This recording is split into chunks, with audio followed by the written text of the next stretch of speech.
يوم الجمعة. Okey. Bab berhubung dengan kelonggaran pada meninggalkan mandi pada hari Jumaat. Pada hadis-hadis yang lalu di dalam bab dan tajuk yang telah kita bincangkan berhubung dengan hadis-hadis yang menceritakan tentang wajib mandi. Sebahagian ulama berpendapat mandi hari Jumaat itu wajib. Ghuslu yaumal jum'ati wajibun ala kulli muhtalamin atau muhtalimin. Mandi pada hari Jumaat itu adalah wajib bagi orang yang bermimpi. Kita dah bahas dah berhubung dengan perbincangan hadis-hadis tersebut. Majoriti ulama berpegang kepada wajibun di situ maknanya muakkadatun. Maknanya sunat muakkad. Jadi kesimpulannya pendapat ulama kata mandi pada hari Jumaat sebahagian daripada mandi yang sunat, bukan wajib. Okey, tajuk yang kita akan bincangkan pada malam ini berhubung dengan tinggalnya mandi pada hari Jumaat padan dengan berwuduk sahaja. Jadi kita tengok kesimpulan yang dibuat oleh Imam Abu Daud berdasarkan kepada hadis yang kita tengokkan ini. Okey, terus. حدثنا مسدد حدثنا حماد بن زيد بن يحيى بن سعيد عن عمرة عن عائشة قالت كان الناس مهان أنفسهم فيروحون إلى الجمعة بهائدهم فقيل لهم لو اغتسلتم. Okey. Imam Abu Daud juga sanadnya menyebut daripada Aisyah radhiyallahu anha, dia kata adalah manusia mahana anfusihim, maknanya khadam kepada diri mereka sendiri, maknanya bekerja berat. Mahana maknanya kerja berat, khabar bagi kana, maknanya kerja berat, maknanya khadam bagi diri mereka sendiri. Pada peringkat permulaan Islam, orang Islam pertama yang susah, jadi buat kerja sendirilah, mereka sendiri jadi khadam. Maknanya tak ada pekerja. Maknanya dah ada pekerja baru ada. Setelah mereka kaya, senang sikit, ekonomi mereka pun cukup, baru dia akan ada upah, ambil orang gaji, pekerja dan sebagainya. Peringkat permulaan mereka ni memang buat kerja sendiri, susah.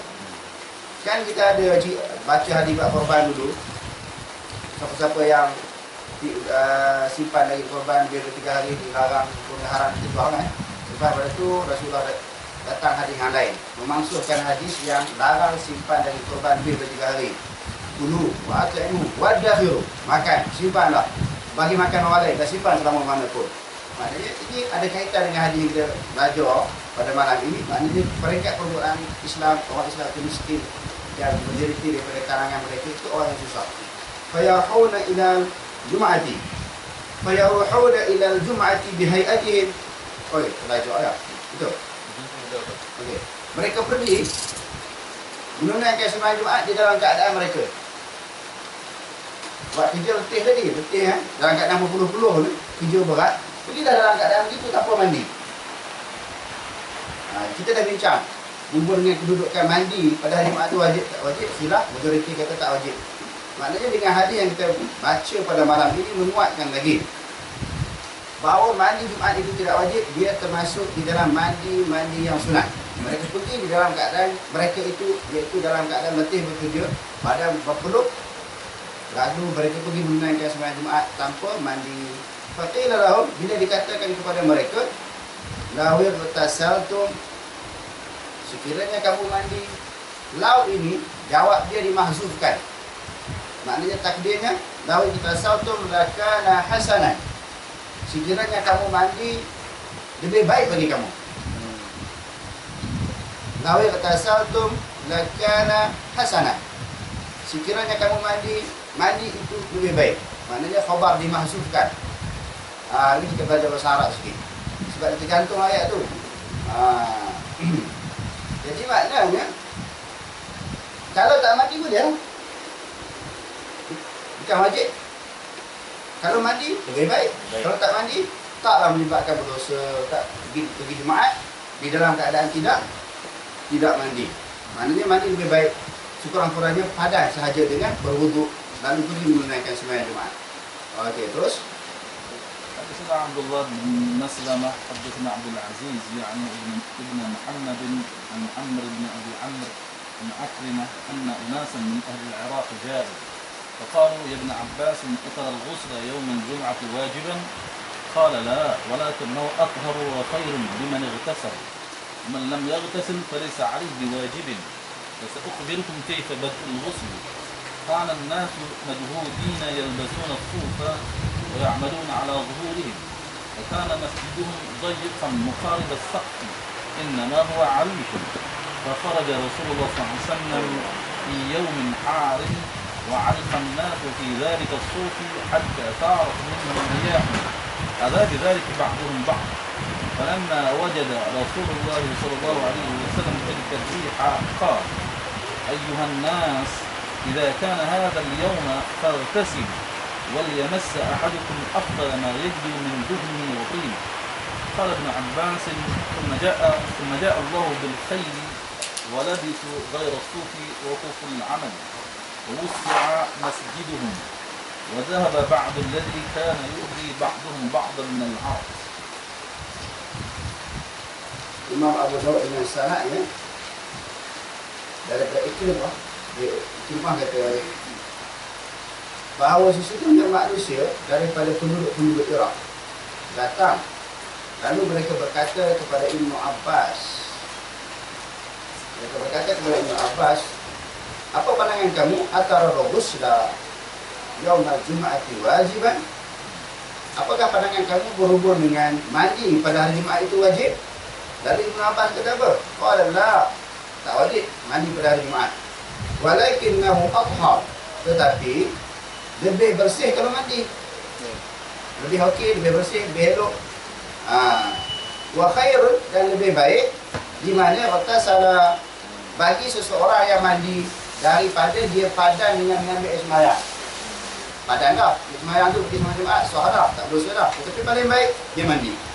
Wa man lam yaghtasil falaysa alayhi biwajibin. Barang siapa yang tidak mandi pada hari Jumaat, maka tidak menjadi kewajipan di atasnya. Tidak menjadi kewajipan di atasnya, maknanya tidak wajib dia menunaikan, dia mandi pergi menunaikan sembahyang Jumaat.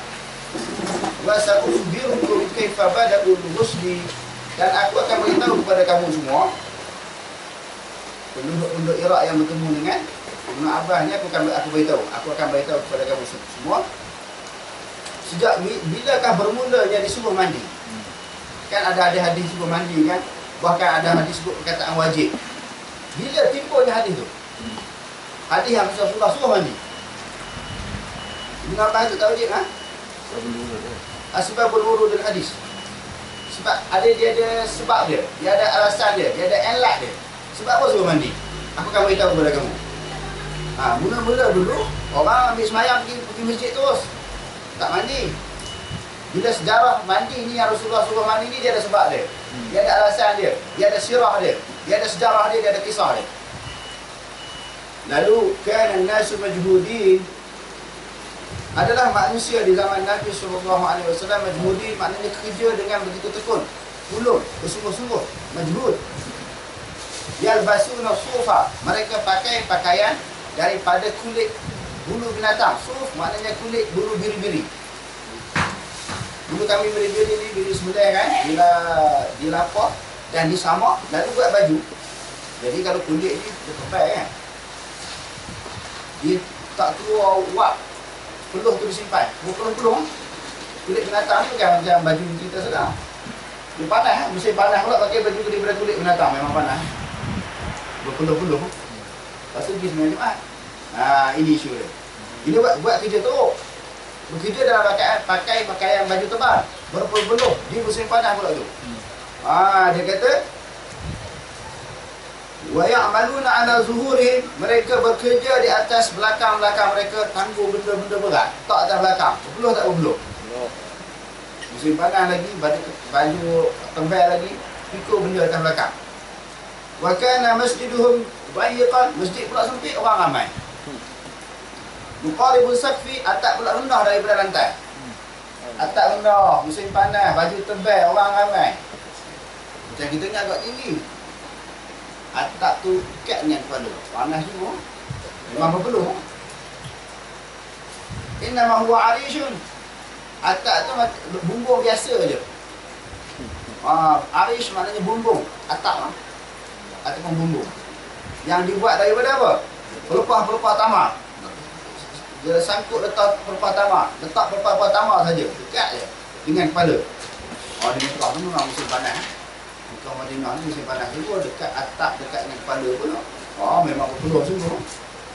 Lalu faharaja Rasulullah sallallahu alaihi wasallam fi yaumin harin. Lalu Rasulullah keluar pada hari yang sangat panas, wa ariqan nasu. Manusia pun berpeluh-peluh duduk dalam masjid. Fi dzalika suf, pada demikian itu baju ataupun pakaian, hatta tharat minhum, sehinggalah keluar daripada mereka itu rih, bauan, bau azab, bau yang tidak elok, bau yang busuk, bau yang tidak enak. Bidzalika, dengan sebab yang demikian itu, ba'duhum ba'dha, dengan sebab yang demikian itu menyakiti, azab bidzalika ba'duhum ba'dha, menyakiti sebahagian mereka akan sebahagian yang lain. Maksudnya dengan badan berpeluh tadi, bau yang tidak elok, tak enak tadi, kawan sebelah tu jadi tak rasa tak selesa sembahyang Jumaat. Masjid dah padat, memang ganggu lah bila bau macam tu. Falamma wajada Rasulullah sallallahu alaihi wasallam, maka bila Rasulullah dapati bau itu keluar daripada sahabat-sahabat yang tadi berpeluh-peluh tadi, tilka rih, yang demikian itu bauan, qala, Rasulullah bersabda, ayuhan nas, wahai manusia, in kana hadzal yaum, apabila hari ini, famtasilu, apabila datangnya hari ini, al-yaumu, dia badal daripada hadza. Maknanya hadza itu isim bagi apa? Bagi kana. Jadi al-yaumu itu maknanya badal dia. Maknanya kita baca dengan marfu'. Famtasilu khabar bagi kana. Maka adalah pada hari ini, iaitu hari Jumaat. Kalau kamu nak datang sembahyang Jumaat, famtasilu, hendaklah kamu mandi. Tak padan dengan wudu, mandi, menghilangkan bau yang ada pada badan kamu. Ini sejarah mandi ni. Sejarah yang suruh mandi hari Jumaat. Sebab apa? Sebab keadaan sahabat-sahabat tadi berpeluh-peluh, sehingga bau yang tidak enak keluar daripada badan, mencemarkan masjid, menyebabkan sahabat-sahabat yang lain, ahli-ahli Jumaat yang lain tidak selesa. Wal yamassa ahadukum, hendaklah dia menyentuh bau-bauan, afdal ma yajidu, sebaik-baik apa yang dia dapati. Bau wangi-wangian yang ada di rumah tu ambil yang paling wangi kan. Nak pergi Jumaat ni, ambil yang paling bau wangi. Min duhnihi wa tinihi, daripada minyaknya dan juga daripada bauannya. Minyak apa? Minyak rambut. Nak pergi Jumaat ni, orang yang ada rambut lah. Orang tak ada rambut ni, tak payah kan. Ada yang bahasa pula kan. Bagi orang yang ada rambut, setatkan sikit minyak. Minyak zaitun bagus, dia melambatkan tubuh uban atas kepala. Selain kita minum untuk kurang kolesterol, dia sapu atas kepala, sapu janggut. Maknanya nak bagi dia lambat uban, nampak teratur, tersusun, teruruslah rambut kita tu. Kalau yang jenis ada rambut kan. Pakaikan minyak dan juga bawang. Qala Ibn Abbas kata, summa ja'a Allah Ta'ala zikruhu bil khair, lalu Allah Ta'ala datangkan peringatannya dengan kebaikan. Maknanya Allah Ta'ala datangkan nikmat yang banyak pada orang Islam, dah jadi senang. Taklah pakai baju tebal tu, taklah kerja dan seteruk sebagaimana peringkat mula-mula susah. Orang Islam pada peringkat selepas daripada tu, maknanya dah jadi senang. Wala bisu ghayra suf, mereka pakai bukan pakaian yang dibuat daripada kulit dah, pakaian yang agak selesa. Wa kufur amalu, ditahan akan amalan. Kufur ini memadai mereka, maksudnya memadai mereka akan amalan. Maksud di sini dengan majhul sebab apa? Dia menasabkan dua isim. Kufur hum sebenarnya itu. Oleh kerana dia majhul, dhamir mustatirun takdirhu hum. Yang keduanya al-amala maf'ul sani, memadai akan mereka itu akan amalan, akan kerja, akan aktiviti harian mereka. Sebagaimana dulu buat kerja teruk susah, sekarang ni dah senang, ni tak payah. Gaji pun dah naik, pencen pun dah naik, duit pun dah ada banyak, taklah kerja teruk macam dulu. Wa wasi'a masjiduhum, lalu diluaskan akan masjid mereka. Wa dhahaba ba'du alladhi kana yu'zi ba'duhum ba'dha min al-'arab, maka telah pergilah sebahagian yang adalah mereka itu menyakiti sebahagian yang lain, sebahagian akan sebahagian yang lain dengan peluh. Maknanya peluh pun dah hilang, masjid pun dah besar, kerja pun tak berat. Pasal kerja berat dulu berpeluh-peluh, masjid sempit pula. Masjid pada zaman dah kemenangan Islam ini, duit pun dah banyak. Daripada walimah dan sebagainya, zakat dan sebagainya, dibesarkan masjid. Sahabat-sahabat pun tak pakai dah baju yang berpeluh-peluh tadi. Masa tu Rasulullah tak suruh mandi. Kalau mandi lebih baik. Tetapi dia nak pergi masjid di dalam keadaan dia berwuduk tadi, padan lah. Jadi asal usul suruh mandi itu sebab apa? Dia ada sejarah. Okey, terus. Babun fil rajuli yuslim. Tak habis dia ada yang terakhir. Makalahnya ada yang Abu Walid. Ada. Tak ada ke? Haddatsana Abu Walid At-Tayalisi, haddatsana Hammam an Qatadah an Al-Hasan an Sumrata qala qala Rasulullah sallallahu alaihi wasallam man tawadda'a fabima wa ni'mat fabiha wa ni'mat fabima wa ni'mat wa man igtasala fahuwa al-afdal. Imam Abu Dawud dengan sanadnya Rasulullah menyebut daripada Sumrah dia berkata telah bersabda Rasulullah sallallahu alaihi wasallam. Ini akhir kesimpulan. Siapa-siapa yang berwudu baik, siapa-siapa yang mandi lebih baik. Maknanya kesimpulannya bab mandi sembahyang Jumaat, bab mandi Jumaat ini jumhur ulama kata sunat walaupun sebahagian segelintir kata wajib. Sebab di akhir hadis ini Rasulullah kata siapa yang berwudu okey, siapa yang mandi lebih okey. Lebih baik. Maknanya sebaik-baiknya kita mandi lebih baik. Tapi kalau tak sempat mandi, maknanya padan dengan wudu untuk pergi menunaikan sembahyang Jumaat. Okey, terus. Babun fil rajuli yuslimu fa yu'maru bil ghusl. Okey, bab seseorang yang masuk Islam diperintahkan supaya mandi. Diperintahkan supaya mandi. Di sini menunjukkan bahawa sebahagian daripada sunat mandi, tadi kita sebut apa dia, mandi Jumaat, mandi sunat raya kan. Ini jenis-jenis mandi yang sunat ni. Termasuklah mandi orang yang baru masuk Islam. Ada? Oh, itu tak berbeza tak? Okey, sebahagian daripada mandi sunat ni apa dia? Mandi apabila seorang itu masuk Islam. Kenapa dia tak kata babur rajuli aslama? Bab seseorang yang telah masuk Islam diperintahkan mandi. Tengok tajuk duduk lagi. Sebab di sana ada hadis yang nak masuk disuruh mandi dulu. Nanti kita minta dia tu. Dia cerita tajuk dulu. Tak masuk lagi. Tetapi Rasulullah suruh mandi dulu. Orang nak mengucap dua kalimah syahadah, Rasulullah akan mandi dulu. Ada hadis setelah mengucap Rasulullah suruh mandi. Di sini ada dua. Hadis yang masuk dulu pun ada, hadis yang sebelum pun ada. Tetapi ada perbahasan dia. Sebab itu dia letakkan tajuk babur rajuli yuslimu, bab seseorang yang nak masuk. Nak masuk fayuq marubin ghusli, diperintahkan supaya dia mandi kerana masuk Islam. Jadi yang nak masuk pun kena mandi. Baru nak masuk tak masuk lagi. Apatah lagi dah masuk, lagi kena mandi. Lagi kena mandi. Jadi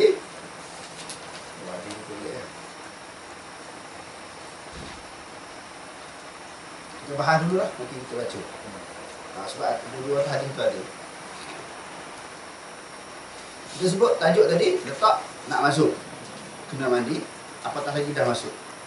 Jadi perbahasan ulama yang berkaitan dengan hadis ini, sebahagian ulama kata mandi orang masuk Islam ni, orang kafir masuk Islam mandi itu wajib, bukan sunat. Jumhur ulama kata sunat. Wajib mandi itu, tidak orang kafir itu berdosa. Kena dosa dah sebab dah masuk Islam. Jatuh dosa. Masuklah kafir tu tak apa. Ibadat apa pun tak apa. Bila dah masuk Islam dia tak mandi, kena dosa. Dia kena dosa sebab dia masuk Islam lah, dia kena mandi. Sebahagian besar ulama kata tak wajib, kecuali dia berada di dalam keadaan junub masa dalam kafir dulu. Okey, kita baca sikit. Dia kata waslul masnun yahke dusra bab. Dia kata satu bab lagi yang berkaitan dengan mandi yang sunat, yakni Islam lene ke bab. Maknanya setelah dia masuk Islam, dia iradahkan Islam ke waqt wasil karena sama ada dia dah masuk Islam ataupun nak masuk Islam. Dia kata Islam kibat, ya iradah Islam ke waktu wasil karena ataupun ketika nak masuk. Sebahagian ulama berdasarkan pada hadis yang kita akan baca nanti, nak masuk tu sunat juga dia mandi. Ismi kisi qadar ikhtilafi. Maknanya dia kata di sini berlaku beberapa ikhtilaf ulama. Imam Ahmad ke yang mutlaqan wajib Imam Ahmad kata wajib orang kafir nak masuk Islam ni dia wajib mandi sama ada dia ada besar ataupun bukan ada besar. Wajib mandi. Aimah salasah में हनफिया भी है, कहते आगा बेवक़्त इस्लाम कोई शख्स जुनूबी हो उसके पर वसल वाजिब है. Imam yang empat, yang tiga, siapa dia selain daripada Abu Hanifah, selain daripada Imam Ahmad tadi? Abu Hanifah, Syafi'i, Maliki. Kata apa? Tak wajib. Imam Ahmad sahaja yang kata wajib. Okey, kalau sekiranya dia tidak ada junub. Dalam masa dia kafir dulu, dia tak mimpi ke, dia tak jimak ke, dia masuk Islam. Setelah dia masuk Islam, sunat dia mandi. Tetapi kalau dia ada junub, wajib dia mandi. Wajib masa tu dia mandi, masa dia masuk Islam tu. Okey. Dia tak kira baru, dia tak kira lama. 10 tahun dulu pun dia pernah berjunub masa dia dalam kafir dulu. Dia masuk hari ni dia kena mandi. Hari ni dia kena mandi. Okey, nanti kita baca dulu.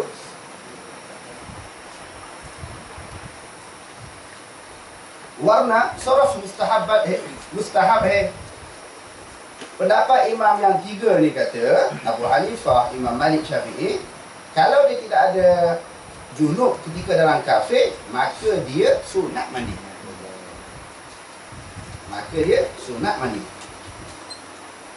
Ismi ikhtilaf wa hai. Maka di sini pun berlaku khilaf juga. Agar Islam nenek se pehle janabat ke halat ki और उसके गस्ल करना थी. इसकी बात इस्लाम ले तो गस्ल जो बिहालत कुफर क्या है, मुक्तबर होगा या नहीं. Kalau dia ada di dalam junub, selepas dia junub itu dia mandi dalam kafir. Selepas dia junub, dia tak masuk Islam lagi, tetapi dia mandi dalam keadaan kafir lagi. Tiba-tiba dia masuk Islam, nak kena mandi, tak kena mandi sekali lagi. Imam Hanafi kata tak payah mandi dah. Iktibar perbuatan dia itu. Kerana bagi Imam Hanafi tidak perlu kepada niat. Bagi imam lain kata tak kena mandi. Sebab mandi ibadat. Orang kafir tak sah buat ibadat. Jadi kita tengok di sini, kalau ikut mazhab Hanafi tak payah mandi dah. Kerana dia pernah mandi dah. Dia pernah mandi dengan kafir. Masuk Islam dia tak payah mandi dah. Jadi kalau orang kafir dengar kita hurai ni, tak boleh masuk Islam ni. Boleh kalau pegang Hanafi ni. Jangan kita kata orang kafir dengar dia tak masuk Islam. Jadi tak ada kaitan dengan apa-apa ni. Cuma saya nak sebut lah. Saya belajar di Peshawar dulu orang cakap macam tu. Jadi maknanya kalau orang kafir dengar apa hadis ni, dia boleh sesuai dengan semua agama hadis Nabi. Orang tua, orang muda, semua sesuai dengan hadis. Jangan kita kata orang muda sesuai lah, orang muda-muda mengaji taman piana ni, orang tua-tua tak sesuai tak. Hadis Nabi ni benda yang senang. Semua lapisan masyarakat sesuai mengaji ilmu hadis ni. Jangan kita kata tak sesuai. Tak betul. Jadi kalau pegang yang tu, kita pegang mazhab Abu Hanifah. Maknanya kalau dia dah mandi, mungkinlah macam mana dia mandi. Mungkin dia dengar mana-mana ustaz kan, Tok Guru. Dia kata bila ada jenabah ni, kena mandi orang kafir. Dia mandi lah. Tiba-tiba tak berapa lama, setahun 292 dia nak masuk Islam. Orang pegang mazhab Hanafi tak payah mandi dah. Mandi tu tak wajib lah. Sebab kira mandi dia tu dalam kafir. Tetapi kalau kita pegang cara Imam Syafi'i tadi, dia sebut isu ni, saya nak tolak ada satu benda yang saya belajar Peshawar dulu. Dia orang kata jangan mengaji hadis ni. Susah-susah mengaji hadis ni. Jadi orang lari dengan Islam. Saya rasa mengaji hadis ni orang dekat dengan Islam. Sebab orang mengaji dengan Rasulullah ni ramai masuk Islam. Mengaji dengan kita, berapa orang masuk Islam di tangan saya. Seorang pun tak ada orang masuk Islam di tangan saya. Maknanya mengaji dengan Rasulullah, ramai orang masuk Islam. Maknanya apa yang diketengahkan oleh Rasulullah, cara didikan Rasulullah, tarbiyah Rasulullah lebih tepat, lebih betul. Iaitu kembali kepada hadis. Okey ya? Maknanya kalau Abu Hanifah dia kira, ulama yang lain tidak kira. Jumhur ke nazrin muktabar nahi. Kira dia kata jumhur ulama tak kira. Seperti Imam Syafi'i, Hambali, Maliki tadi tak kira. Sebab apa? Kira sebab apa? Mungkin yang sihat ghusl kerana niat syarat ini. Kerana mandi jenabah itu berhajat kepada niat. Orang kafir tak sah niat. Orang kafir tak sah niat. Orang kafir kan niat muktabar nahi. Maknanya orang kafir ni tak dikira dia mandi sebab tidak ada niat. Setahun kita mandi demankan. Hari-hari baca kitab Urdu. Memang boleh cakap Urdu. Jumpa keling kapek Pakistan di Kuala tu.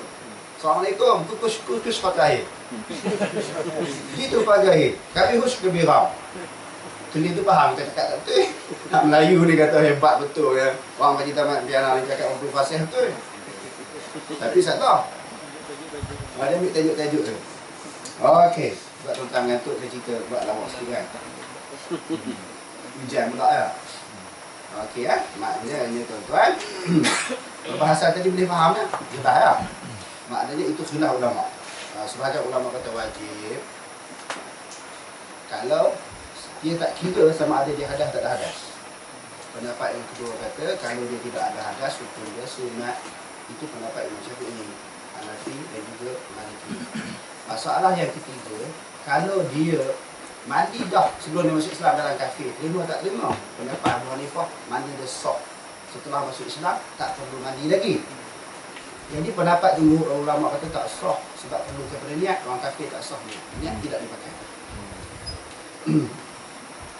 Okey, dalam hadis yang kedua nanti kita baca. Ini kan takdim ghusl kafir kira bahas. Maknanya perbahasan berhubung dengan mandi sebelum dia masuk Islam. Kan ada hadis kan, bila ada sahabat nak masuk Islam sudah pergi mandi dulu. Boleh ke buat macam tu? Apa perbahasan? Dusra ihtimaj zahir al-fasqi ziyadah tariq dia. Dia kata usul per fiqh itu per iskah. Imam Nawawi ने शरह मुस्लिम में तसरीफ की है कि काफिर जब इस्लाम लेने इरादा के तो इस्लाम लेने से पहले उसके ग़स्ल का हुक्म देना जायज़ नहीं. Hadis yang kita akan baca nanti, Imam Nawawi kata orang dah nak masuk Islam jangan suruh dia mandi. Hadis ni kita akan baca lepas ni. Sebab mentakhirkan dia masuk Islam. Orang dah nak masuk Islam, ada hadis kamu kena mandi dulu. Sebenarnya ulama kata yang orang nak masuk Islam yang Nabi suruh mandi itu dia dah nak masuk Islam di depan Nabi. Sebelum ni dia dah masuk Islam. Itu dia jawab Imam Nawawi. Ada orang nak masuk Islam, hari ni kita akan baca selepas ni. Rasulullah kata mandi dulu. Imam Nawawi kata mana boleh tangguh. Bila suruh mandi dulu, dia dah sejuk dah. Tadi dia panas, sonok. Nak masuk Islam semangat. Dia dah sejuk dah. Tak jadi masuk Islam. Allah tu. Jangan tahan dia suruh mandi. Suruh dia masuk Islam dulu baru mandi. Tapi dalam hadis yang kita baca ni sahih. Jadi Rasulullah suruh buat apa? Nak masuk Islam, suruh mandi. Sebab apa? Tak ada mengucap lagi suruh mandi. Kerana Rasulullah dah tahu dia ni dah Islam dah. Cuma nak Islam sekali lagi di depan Rasulullah. Cuma nak Islam sekali lagi di depan Rasulullah. Rasulullah dah tahu dia masuk Islam. Maknanya bukan isu tak masuk Islam lagi kena suruh mandi. Dah Islam dah. Dia nak Islam sendiri dengan Rasulullah. Okey. Terus حدثنا محمد بن كثير العبدي أخبرنا سفيان حدثنا الأغر عن خليفة بن حسين عن جده قيس بن عاصم قال أتيت النبي صلى الله عليه وسلم أريد الإسلام فأمرني أن أغتسل بماء وسدر. Okey, Imam Abu Daud bin Sanad Kepada Qais bin Asim, dia kata aku telah datang bertemu dengan Nabi sallallahu alaihi wasallam. Uridu Islam. Aku nak masuk Islam. Fa amarani an aghtasila. Rasulullah suruh aku mandi. Yang ni dibahas Imam Nawawi tadi. Maknanya Imam Nawawi kata dah masuk Islam dah. Lepas tu Rasulullah suruh mandi itu dah tahu Rasulullah dia dah masuk Islam. Cuma nak ambil berkat depan Rasulullah, nak masuk Islam boleh lagi. Sebab dia Rasulullah suruh mandi, kalau tidak Rasulullah tak suruh mandi sebab tak masuk lagi. Hujah dia apa? Kita tidak boleh memperlewatkan orang nak masuk Islam ni dengan apa-apa urusan. Tak boleh. Kalau di dalam kitab Tuhfatul Raghibi menyebut orang nak masuk Islam, dia kata nanti kejap aku nak minum teh dulu, aku nak minum dulu, aku nak rehat dulu, nak mandi dulu. Kita boleh jadi otak menghalang orang masuk Islam. Dalam kitab tu kata lah, di sudut kekuatan dalil, lepas ni kita bincang. Tapi maknanya boleh itu punya ancaman. Salah mentakhirkan, melambatkan orang nak masuk Islam. Jadi hadis ni nampak dah masuk. Mandi dengan apa? Air bidara untuk menghilangkan bau yang ada pada badan. Okey, terus. حدثنا مخلد بن خالد حدثنا عبد الرزاق أخبرنا ابن جريج قال أخبرت عن حسين بن كليب عن أبيه عن جده أنه جاء إلى النبي صلى الله عليه وسلم فقال قد أسلمت فقال النبي صلى الله عليه وسلم ألق عنك شعر الكفر يقول احلق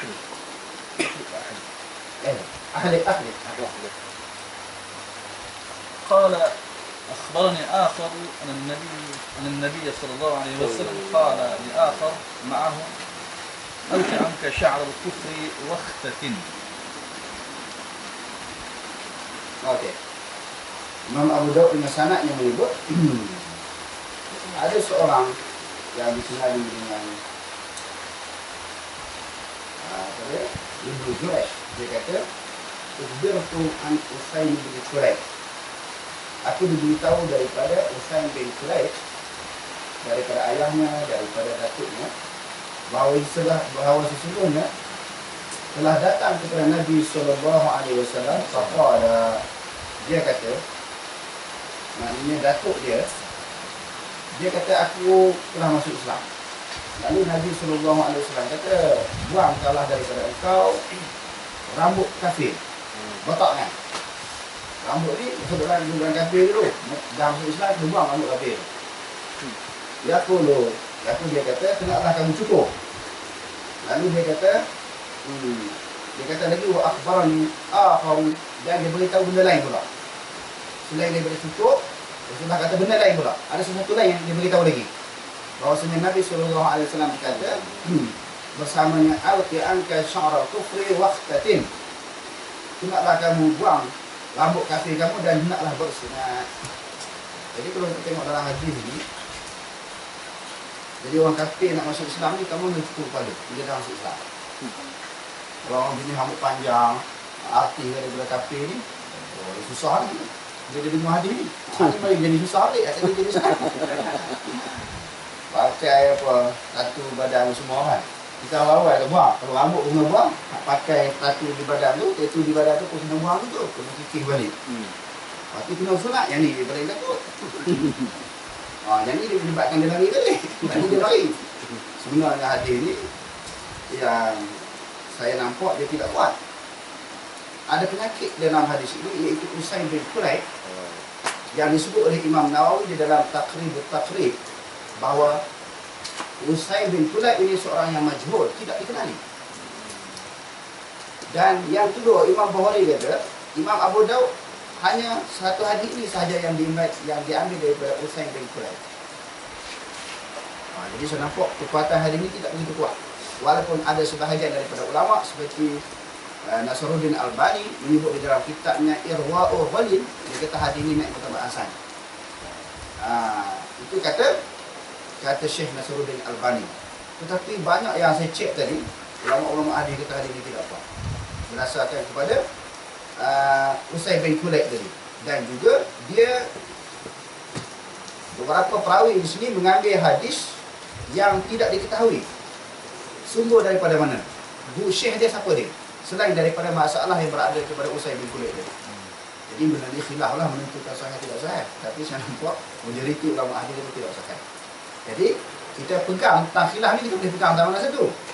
Jadi kalau kita nak pegang di sudut bil hikmahnya, orang kafir masuk Islam ni, tantu dia biar dulu. Jangan tekan sangat, kena cukup rambut. Nanti dia lari balik. Hadis pertama tadi dia masuk, tapi dia takut dia lari balik. Biar dulu, dia lama-lama, lepas tu barulah kita cerita nak gunting rambut ke apa tu. Jadi sebenarnya di sudut logik pun, selain daripada kekuatan hadis, tidak menjejaskan masalah keimanan dia, akidah dia, akhlak dia. Bila tak tutup rambut, tak ada masalah. Rambut ni benda biasa, bukan melibatkan masalah akhlak dia. Dan di dalam mazhab kita pun, dan sebahagian daripada ulama, khitan ataupun bersunat ni bukan wajib. Yang tu kita kena slow, kena pelan-pelan. Jadi masuk Islam ni kita ceritalah barulah kalau sebaiknya sunat. Nama pun bersunat kan. Bukan semua pendapat ulama kata wajib. Jadi sunat ni dia takut. Tak apa, masuk dulu tak usah sunat tak apa. Biar 2-3 tahun lah. Kita ajar. Bila nak sembahyang, kita ajar cara dia masuk. Dia basuh kemaluan dia. Lepas tu dia rasa dah jinak dengan Islam. Baru kita cerita sunat ni benda yang baik. Di sudut kesihatan, di sudut agama pun baik. Oh, dia akan masuk Islam balik. Walaupun mula dia takut dengan Islam kan. Oh, dia kata, ini Islam maknanya suatu agama yang mudah, yang senang untuk diamalkan. Jadi kesimpulannya insya-Allah dengan pengajian hadis ini mendekatkan orang dengan Islam. Sebab orang nampak Islam itu tidak susah. Wallahu a'lam.